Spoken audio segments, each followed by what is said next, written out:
साथियों, अभी मैं विदेशों से वापस लाई गई प्राचीन धरोहरों की प्रदर्शनी भी देख रहा था। बीते वर्षों में हम भारत की 350 से ज्यादा प्राचीन धरोहरों को वापस लाए हैं। प्राचीन धरोहरों का वापस आना ये वैश्विक उदारता और इतिहास के प्रति सम्मान के भाव को दिखाता है। यहां इमर्सिव एग्जीबिशन भी अपने आप में एक शानदार अनुभव है। जैसे जैसे टेक्नोलॉजी इवॉल्व होगी, इस क्षेत्र में रिसर्च और टूरिज्म की अपार संभावनाएं भी बनती जा रही हैं। फ्रेंड्स, वर्ल्ड हेरिटेज कमेटी का ये कार्यक्रम भारत के लिए एक गौरवशाली उपलब्धि से जुड़ा है। मुझे बताया गया है कि हमारे नॉर्थ ईस्ट इंडिया के ऐतिहासिक मोइदम यूनेस्को की वर्ल्ड हेरिटेज सूची में शामिल होना प्रस्तावित है। ये भारत की 43rd वर्ल्ड हेरिटेज साइट और नॉर्थ ईस्ट इंडिया की पहली धरोहर होगी जिसे कल्चरल वर्ल्ड हेरिटेज का दर्जा मिल रहा है। मोइदम अपनी विशेषताओं के कारण बेहद खास है। मुझे विश्वास है वर्ल्ड हेरिटेज सूची में आने के बाद इनकी लोकप्रियता और बढ़ेगी, दुनिया का आकर्षण बढ़ेगा। साथियों, आज के इस आयोजन में दुनिया के कोने कोने से आए एक्सपर्ट्स ये अपने आप में इस समिट की समृद्धि को दर्शाता है। ये आयोजन भारत की उस धरती पर हो रहा है जो विश्व की प्राचीनतम जीवंत सभ्यताओं में से एक है। हमने देखा है विश्व में विरासतों के अलग अलग केंद्र होते हैं, लेकिन भारत इतना प्राचीन है कि यहां वर्तमान का हर बिंदु किसी न किसी गौरवशाली अतीत की गाथा कहता है। आप दिल्ली का ही उदाहरण ले लीजिए। दुनिया दिल्ली को भारत की कैपिटल सिटी के रूप में जानती है, लेकिन ये शहर हजारों वर्ष पुरानी विरासतों का केंद्र भी है। यहां आपको कदम कदम पर ऐतिहासिक विरासतों के दर्शन होंगे। यहां से करीब 15 किलोमीटर दूर ही कई टन का एक लौह स्तंभ है। एक ऐसा स्तंभ जो 2000 वर्षों से खुले में खड़ा है, फिर भी आज तक रस्ट रेजिस्टेंट है। इसे पता चलता है कि उस समय भी भारत की मेटलर्जी कितनी उन्नत थी। स्पष्ट है कि भारत की विरासत केवल एक इतिहास नहीं है, भारत की विरासत एक विज्ञान भी है। भारत की हेरिटेज में टॉप नॉच इंजीनियरिंग की एक गौरवशाली यात्रा के भी दर्शन होते हैं। यहां दिल्ली से कुछ सैकड़ों किलोमीटर दूर ही 3500 मीटर्स के एल्टीट्यूड पर केदारनाथ मंदिर है। आज भी वो जगह भौगोलिक रूप से इतनी दुर्गम है कि लोगों को कई कई किलोमीटर पैदल चलकर या हेलीकॉप्टर से जाना पड़ता है। वो स्थान आज भी किसी कंस्ट्रक्शन के लिए बहुत चैलेंजिंग है। साल के ज्यादातर समय बर्फबारी की वजह से वहां काम होना पाना असंभव है। लेकिन आप ये जानकर हैरान रह जाएंगे कि केदार घाटी में इतने बड़े मंदिर का निर्माण 8वीं शताब्दी में हुआ था। उसकी इंजीनियरिंग में कठोर वातावरण और ग्लेशियर का पूरा ध्यान रखा गया। यही नहीं, मंदिर में कहीं भी मॉर्टर का इस्तेमाल नहीं हुआ है, लेकिन वो मंदिर आज तक अटल है। इसी तरह दक्षिण में राजा चौल द्वारा बनाए गए बृहदीश्वर मंदिर का भी उदाहरण है। मंदिर का आर्किटेक्चरल लेआउट, हॉरिजॉन्टल और वर्टिकल डायमेंशंस, मंदिर की मूर्तियों, मंदिर का हर हिस्सा अपने आप में आश्चर्य लगता है। फ्रेंड्स, मैं जिस गुजरात राज्य से आता हूं, वहां धौलावीरा और लोथल जैसे स्थान है। धौलावीरा में 3000 से 1500 BCE पहले जिस तरह की अर्बन प्लानिंग थी, जिस तरह का वाटर मैनेजमेंट सिस्टम और व्यवस्थाएं थी, वो 21वीं सदी में भी एक्सपर्ट्स को हैरान करते हैं।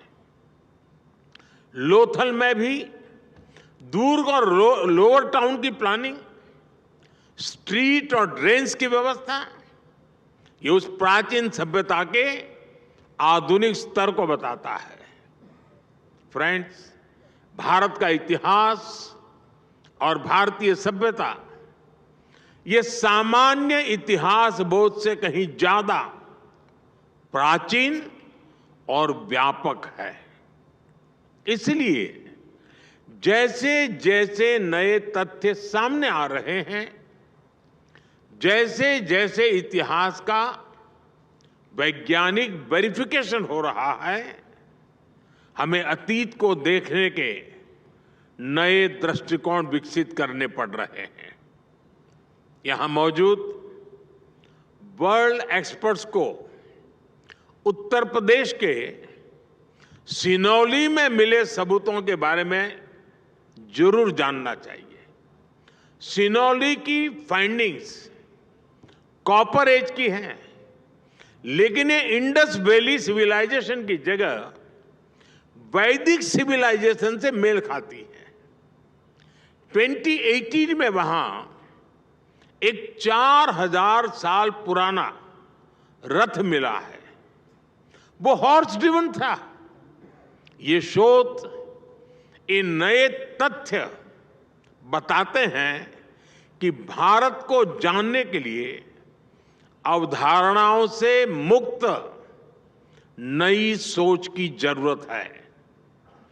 मैं आप सभी से आह्वान करता हूं, नए तथ्यों में, उसके आलोक में इतिहास की जो नई समझ विकसित हो रही है, आप उसका हिस्सा बने, उसे आगे बढ़ाएं। फ्रेंड्स, हेरिटेज केवल हिस्ट्री नहीं, बल्कि ह्यूमैनिटी की एक साझी चेतना है। हम दुनिया में कहीं भी किसी भी हेरिटेज को देखते हैं तो हमारा मन वर्तमान के जियो पॉलिटिकल फैक्टर से ऊपर उठ जाता है। हमें हेरिटेज के इस पोटेंशियल को विश्व की बेहतरी के लिए प्रयोग करना है।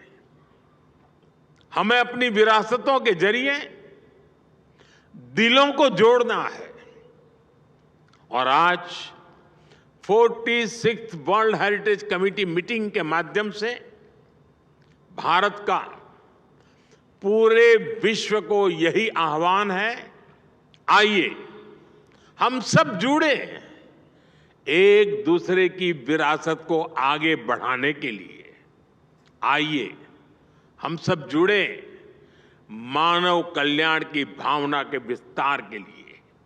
आइए हम सब जुड़े अपनी हेरिटेज को संरक्षित करते हुए टूरिज्म बढ़ाने के लिए, ज्यादा से ज्यादा रोजगार के मौके बनाने के लिए। फ्रेंड्स, दुनिया ने वो दौर भी देखा है जब विकास की दौड़ में विरासत को नजरअंदाज किया जाने लगा था, लेकिन आज का युग कहीं ज्यादा जागरूक है। भारत का तो विजन है विकास भी विरासत भी। बीते 10 वर्षों में भारत ने एक और आधुनिक विकास के नए आयाम छुए हैं, वहीं विरासत पर गर्व का संकल्प भी लिया है। हमने विरासत के संरक्षण के लिए अभूतपूर्व कदम उठाए हैं। काशी में विश्वनाथ कॉरिडोर हो, अयोध्या में राम मंदिर का निर्माण हो, प्राचीन नालंदा विश्वविद्यालय का आधुनिक कैंपस बनाना हो, देश के कोने कोने में ऐसे अनेकों काम हो रहे हैं। विरासत को लेकर भारत के इस संकल्प में पूरी मानवता की सेवा का भाव जुड़ा है। भारत की संस्कृति स्वयं की नहीं, वयम की बात करती है। भारत की भावना है नॉट मी, रादर यस। इसी सोच के साथ भारत ने हमेशा विश्व के कल्याण का साथी बनने का प्रयास किया है। आज पूरा विश्व इंटरनेशनल योग दिवस मनाता है। आज आयुर्वेद विज्ञान का लाभ पूरी दुनिया को मिल रहा है। ये योग, ये आयुर्वेद, ये भारत की वैज्ञानिक विरासत है। पिछले साल हमने G20 समिट को भी होस्ट किया था। इस समिट की थीम थी one earth, one family, one future. इसकी प्रेरणा हमें कहां से मिली? इसकी प्रेरणा हमें वसुधैव कुटुंबकम के विचार से मिली। भारत फूड और वाटर क्राइसिस जैसे चैलेंजेस के लिए मिलेट्स को प्रमोट कर रहा है। हमारा विचार है माता भूमि ही पुत्र अहम पृथ्वी यह, अर्थात ये धरती हमारी मां है, हम उसकी संतान है। इसी विचार को लेकर आज भारत इंटरनेशनल सोलर अलायंस और मिशन लाइफ जैसे समाधान दे रहा है। साथियों, भारत वैश्विक विरासत के इस संरक्षण को भी अपनी जिम्मेदारी मानता है। इसलिए हम भारतीय विरासत के साथ साथ ग्लोबल साउथ के देशों में भी हेरिटेज संरक्षण के लिए सहयोग दे रहे हैं। कंबोडिया के अंकोर वाट, वियतनाम के चाम टेम्पल्स, म्यांमार के बागान में स्तूप, भारत ऐसी कई धरोहरों के संरक्षण में सहयोग दे रहा है। और इसी दिशा में आज मैं एक और अहम घोषणा कर रहा हूं। Bharat UNESCO world heritage centre के लिए $1 मिलियन का कंट्रीब्यूशन करेगा।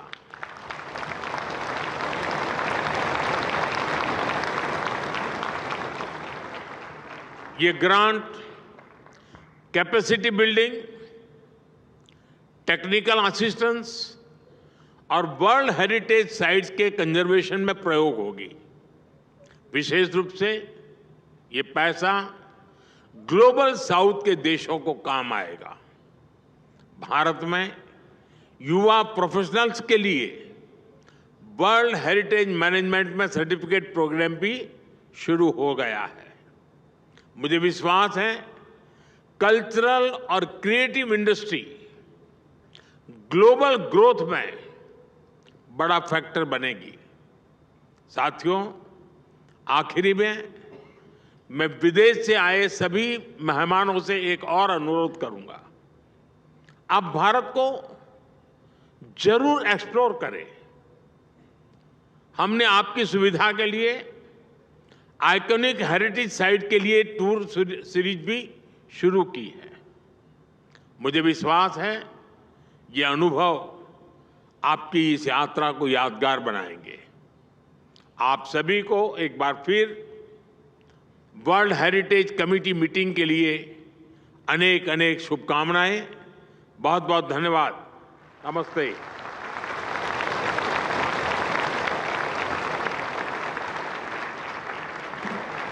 Thank you so much, Honorable. VK news, राष्ट्र के नाम।